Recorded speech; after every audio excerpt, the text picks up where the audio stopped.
Going to be a Cloak Banshee opener, and he's going to have to account for that. Make sure he has some spores being placed down. Make sure if he went for a lair, then he would have Overseers, but he's not even getting that fast of a lair this game. Really delaying it to make sure he can get that double Evo going as well. So if SHIN is respecting that cloak that he thinks he saw, then he should be getting some spores, and there he does start to throw a few of those down. That's a lot of Hellions right now. We might be looking at a dive either at the natural expansion or the third base, but SHIN getting on top of them with the Zerglings. Will Byun be able to find the damage? SHIN, he's doing a good job of zoning away these Hellions. The Hellions, once they finally get to the natural expansion, there are only 4 of them left, and it's an instant surround with drones and Zerglings. Are we even going to have one drone fall? Whoa. That was a perfect defense by SHIN. Oh my no drones God. fell versus 8 Hellions and 1 Reaper. I mean, that was just the dream engagement for SHIN. That's insane that he doesn't lose a single drone. I mean, usually you see them try to pull away to make sure they don't lose anything, right? But going for the aggressive pull to make sure he guarantees the surround with the remaining lings that he had left over.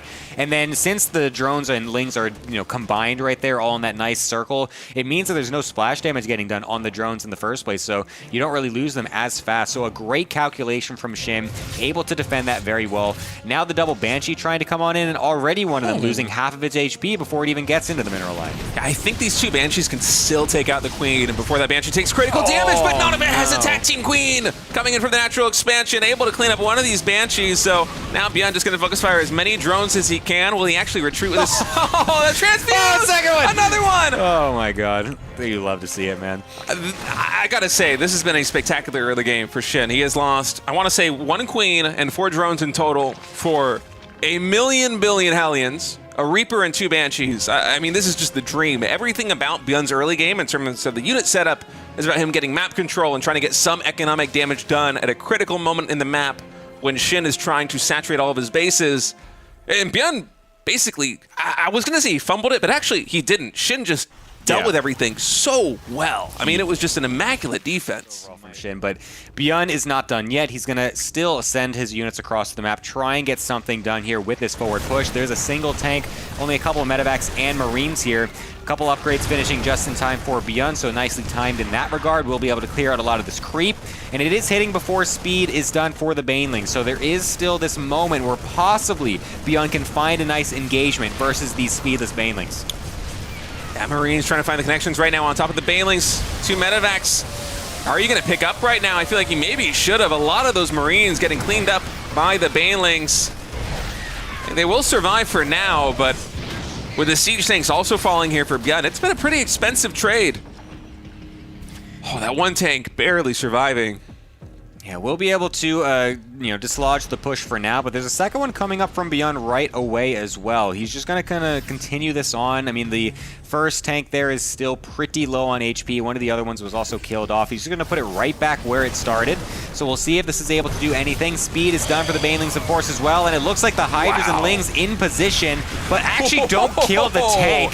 Thankfully, the Marines are there and will be able to keep it alive, but only for a little bit longer as the Banelings do finally finish on up, and we'll be able to force this away. That one other tank anchoring is, again, very low, so this is really not the best anchoring position. If we can just get a few units over there from SHIN, we'll be able to tap that away, and now sets up for the flank as well.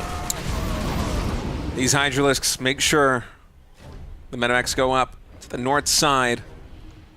I'm loving this style by SHIN with the macro hatch in the main base too. I mean, this is such a larva-intensive approach. And oh no, Byun, he's not watching the mini-map right now. Boost comes off cooldown. One of these medevacs will go down. It's not one of the full medevacs, so there's that silver lining here for Byun, but SHIN just absolutely on top of everything.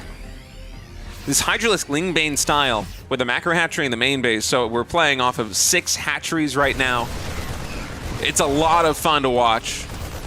Some nice micro there from Byun, being able to snipe down a few of those Banelings as they come on in. We'll be able to get quite a few, actually. SHIN is setting himself up for a Ling counterattack as well. But a lot of Banelings used for that, but honestly, pretty good micro from Byun. So not the craziest thing overall, but a couple of units trying to clear out some creep, but that just means SHIN can go over to the right-hand side. There's not that much here, except for a few tanks. Byun maybe not expecting SHIN to come here with his full army as the Banelings also connecting with every single SCV at that expansion, forcing the CC to lift as well. That's a massive blow to Byun's economy. And just look at the mini-map right now. There are Zerglings streaming in from absolutely everywhere. Now they are rejoining with the forces here in front of Byun's natural expansion. I think this army might just be a little bit too big. GG? Yeah, that's it. SHIN taking game number 1. Oh, that was a fun style. The 6 hatches, the macro hatch in the main base meant that he could have a lot more drones and a lot more Lings up earlier than you'd expect. That was such a swarmy style of Zerg. That was so much fun to watch. Yeah, a great style.